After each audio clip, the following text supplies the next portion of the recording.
Hey everyone.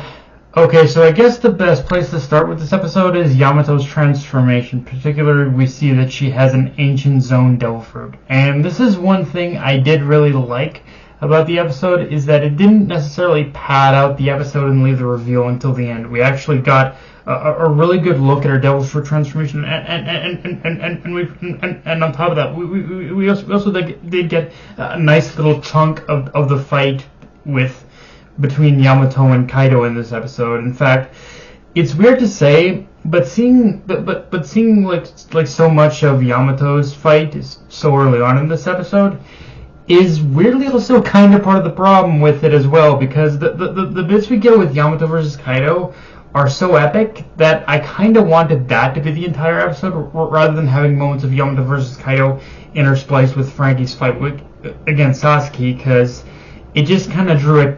Honestly, it's kind of one of those things, unfortunately, where the Yamato versus Kaido fight just kind of drew attention to how much, like Oda himself, Toei really didn't know what to do with Franky's fight. Which, granted, I think Toei still did more with Franky's fight across the whole Onigashima raid section, but not enough to make it really stand out either. Which I guess is just something destined to happen to Franky's fights across the board. Like Franky's fights are just destined to just kind of exist. I think I will give credit. The Franky versus Senior Pink fight is still one of his most epic fights ever.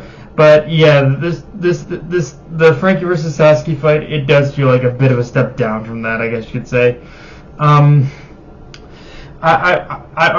will also say how the fight ends is more epic than I remember, or maybe the anime just improved upon it by default of being that more visual medium. I don't know, but something. Yeah, even though like the Franky versus Sasaki fight was never really one of my favorites, I do admit that how the ending played out is a little bit more epic than I remember it being.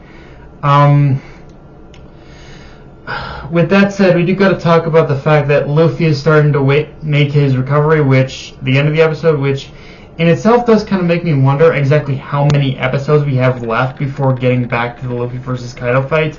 I mean, obviously we still have the other Straw Hat fights to get through, but with Franky's fight more or less over, I don't think we have many left either, so I'm imagining from here, the next couple episodes are going to be a lot like this one, where it's cleaning up the rest of the Tobiropo, then leading straight into Yamato's past before we get to the major top billing fights of Law and Kid versus Big Mom, Zoro, Sanji versus King and Queen, and Luffy versus Kaido. There's also Inuyasha's fight with Jack, but is it too much to ask that fight get resolved within one episode?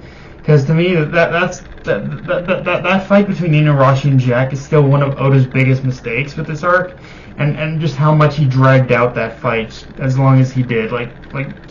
So much so, in fact, where I think there was a point reading the manga where I just wanted Jack to slip and take a hard fall, and just that be the end of the fight. But I'm probably dreaming too much that that's going to be the case.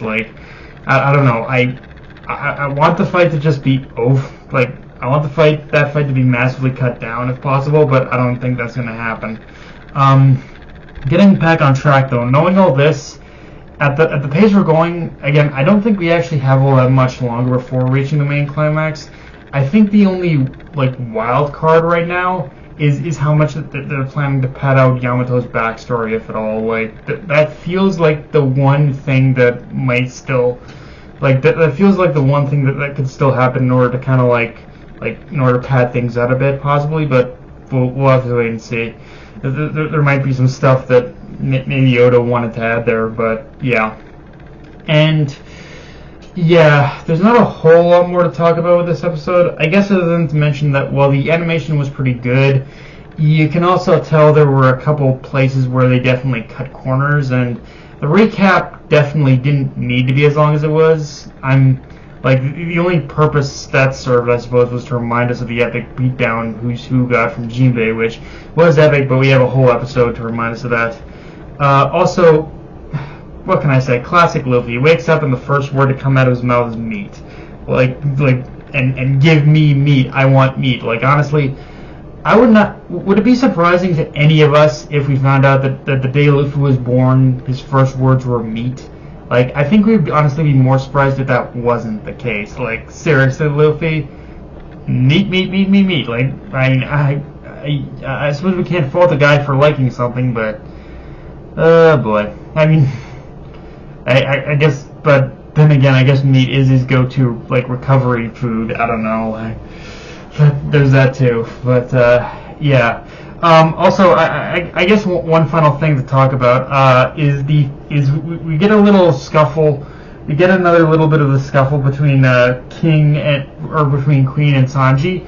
And one thing I do gotta mention about that fight is it does one thing I do gotta mention about that fight more than anything else is it looks like we're kind of headed It looks like we got a little bit of a tease of just what's going on with Sanji and that fight, because yeah, to put it nicely, there was a moment where Sanji hit Queen pretty hard, and there is a reason for that is going to be explained within the fight itself. But yeah,